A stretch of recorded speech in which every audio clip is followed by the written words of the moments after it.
Hello. Alright, so Rimworld is a game that I played many times, but I still have no idea how to play it right. So, how do you recruit people?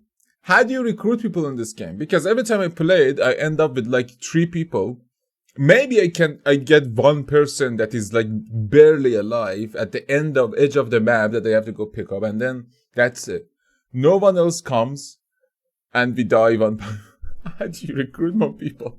Because I fix everything. I check everyone's religion was almost the same. I made everyone comfortable. Everyone had everything, a space, everything. The meditation, the routine. And then it all went to shit. I don't know. Let's see. Maybe Seth teaches me how to play Rimworld. Because I really love the game, but I don't know how to play it.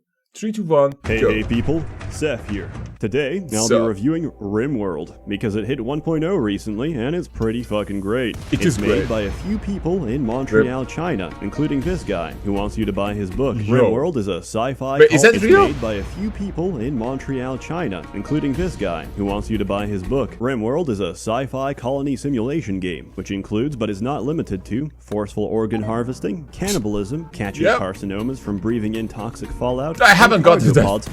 Forceful organ harvesting, cannibalism, catching carcinomas from breathing. Bro, he's using general 0 hours GLA. No, that's China. That's China. Yeah, obviously. It's China's OST from Command and Conquer Generals. I remember that sound and everything. Breathing in toxic fallout, and cargo pods falling from the sky directly on your favorite animal. Rimworld got it all. Who would do that? It's very similar in the vein of Dwarf Fortress. You generate a planet, you choose some appropriate colonists, which could either be fortress. You generate. Okay, is it really important where you pick? Because I always try to pick between like 2 rivers, like when they cross. Because I assume that's when the best water is, best like, farming land is. But is that true? Or do I need to like pick one of the yellow houses or like blue houses? Planet, you choose some appropriate colonists, which could either be useful members of society possessing skills that will improve your chances of survival, or mentally challenged apes that can't actually contribute anything meaningful to your colony besides being a walking, breathing, shitting sack of human meat. And then once you've chosen them, you crash land on a location of your choice. The location of your choice could be a reasonable one, like a forest with appropriate vegetation and close proximity to friendly colonies, or you could land in the middle of Malaria Town, or maybe you'd like to spice things up and crash in a sub-zero ice sheet or a scorching. Okay, is it possible to survive any of these conditions? Can you just like start in the frozen lakes and then just get like campfires running and the AC? Bro, using the AC to make like a room, a cold room, a fridge for the food, and then one room hot, was one of the most fucking favorite parts of this game. When you can just like fuck with air and shit, fuck with gases. Or you could land in the middle of Malaria Town. Or maybe you'd like to spice things up and crash in a sub-zero ice sheet or a scorching hot desert with no resources. Why would you ever possibly do that? Because it's fun. Your ultimate goal, get yourself a working ship and get the fuck off this planet. Wait, surviving that long and managing the combined autism of multiple colonists who think beating the shit out of each other just prior to a pirate raid is a good idea will make that exceedingly difficult. Oh, that's starting a new game, Rimworld asks you to choose from a selection of 3 different AI storytellers. These influence the event and the frequency at which they occur. Yeah, random Jimmy was it? I don't remember. In no particular order, they are Cassandra Classic, who will progressively increase the challenge your colony experiences by sending a pack of alpha beavers to eat all your trees 5 times in a row. There's also Phoebe Chillax, who suffers from bipolar disorder. She does absolutely nothing for several months, making you question whether or not the game is broken. Then she'll send 2 hordes of pirates with sappers who will dig for your defenses while all of your colonists simultaneously catch intestinal parasites for not wearing appropriate protection when eating ass. And then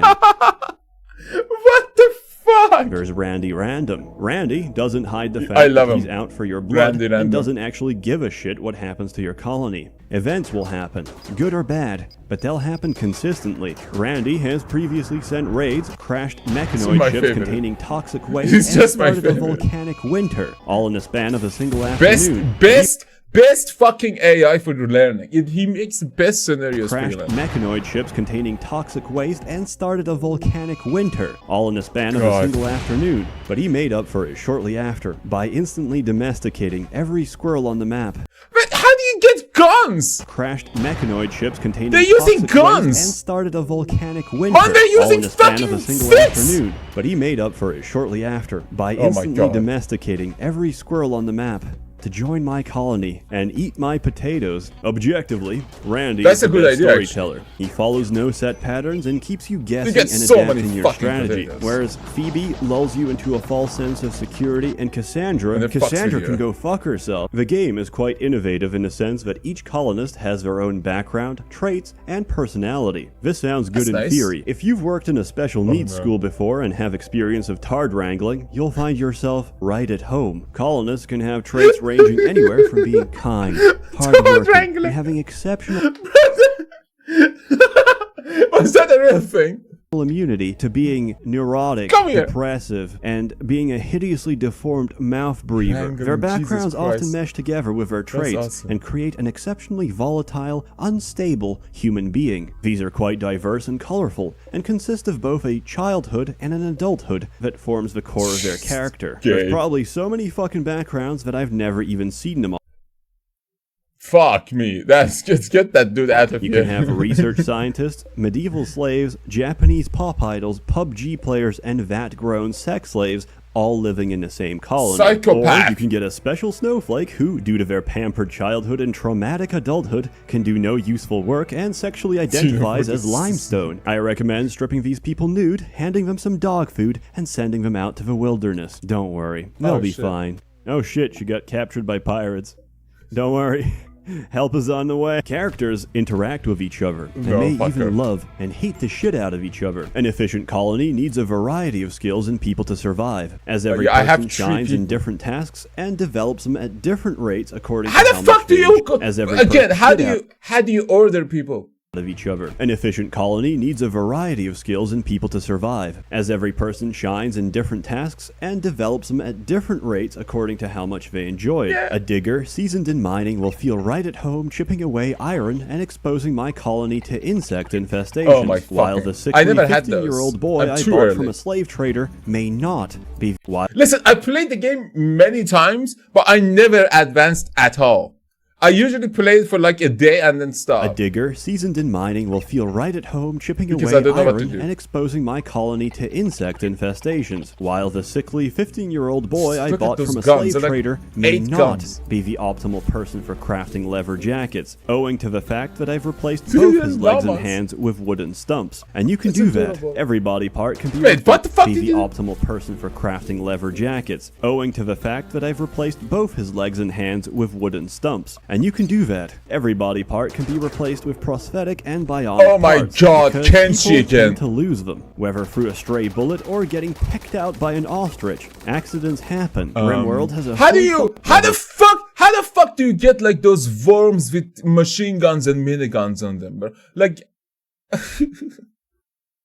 through a stray bullet or getting pecked out by an ostrich. Accidents happen. Rimworld has a fully functional body part and organ system for every living creature in the game. Parts can get damaged, scarred, burned, infected, and chopped right off. And that's about the gist of it for colonists. For the colony itself, you need to adapt to different environmental and physical threats as you slowly grow and expand. In between threats, you can even research new and additional technology, giving you access to equipment, resources, and structures that increase in between.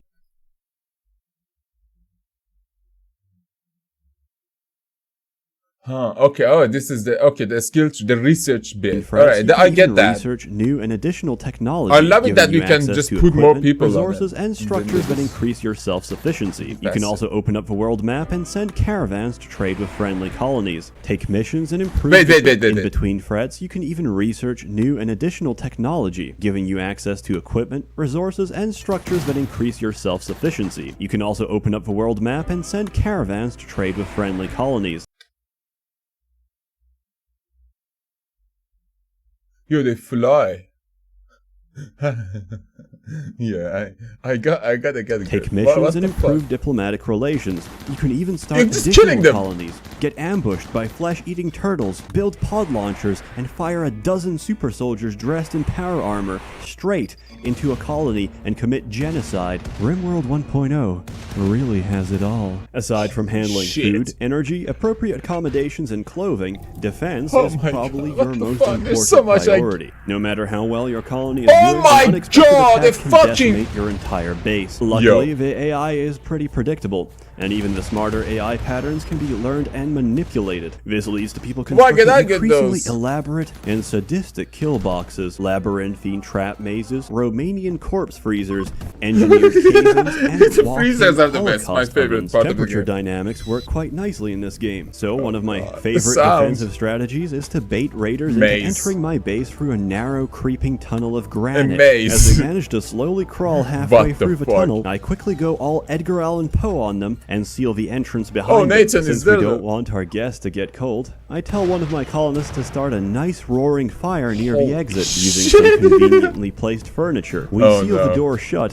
and that's when they make for realization. The walls are covered in scratches. The tunnel heats to several hundred degrees Celsius. Clothing ignites, flesh fries, and skin melts off the bone. Each man will dig and claw at the walls in futile desperation, tearing their nails out while their organs boil. And then Randy will drop a cargo pod containing milk. The best trait, of course, is psychopath. That's a bit of a segue, but I felt that I should talk about my current colony. I exclusively recruit psychopaths because they practice what I call moral relativism, and I practice what some would call an organ harvesting operation, which personally I find to be a very offensive moral relativism. Get the fuck out of here! Organ arbitrage. Why do I do it? Because it's very profitable. A human in Rimworld can provide you with 3 healthy organs before they need to rest. One of his kidneys, one of his lungs, and a free choice between his liver or heart. My colony makes every attempt to grow smoothly and weed out undesirables who can't adapt to corporate culture. My colony makes every attempt to grow smoothly and weed out undesirables.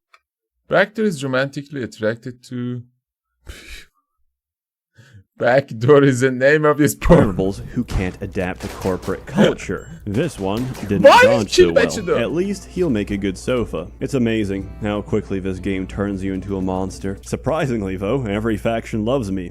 Besides the raiders, even on the frontiers of civilization, you can't escape the unwashed horde of human rights activism. The soundtrack is pretty alright, but Tanan keeps asking me to buy it separately, together with his book. The graphics are pretty clean and simple. Is the book good and good? Have a certain charm to how minimalistic they are. It's very utilitarian in its appearance, but still very pleasant. To close off, Rimworld is very expansive with its content right now, and can easily consume hours and days of your life. It's very addictive, challenging, and frustrating. I simultaneously give my highest recommendation and a word of caution, since I genuinely believe my blood pressure and cortisol levels sharply rise when playing this game. It's fucking great. And there's always mods to fix all the broken shit. Why is that dude attacking? Enjoy it. That dude's back instead of the animal in the middle of your base and never touch that retarded shit ever again. Oh, at least Randy sent me more milk. A warm thank you to the many members of the Merchants Guild, which have been generously funded. I choose Randy because he looked the most fun. You're all truly wonderful. Have a good one. And the rest look boring. And for my first time, I shouldn't have probably chosen Randy. But again, he's the best. And if you have any tips for a friendly... Like, what's the easiest way to get new people? I just want more than 3 people in Rimworld. I just need to farm. And there is no slots left. It's just like, How do you do it? Because sometimes games send me few people, but they just gave me the most disabled piece of shit who is gonna be like out of commission for like 3 months or something. I don't know. Maybe I need to better like medical station or something. I assigned the medical bed to the person, but the motherfucker was just not waking up.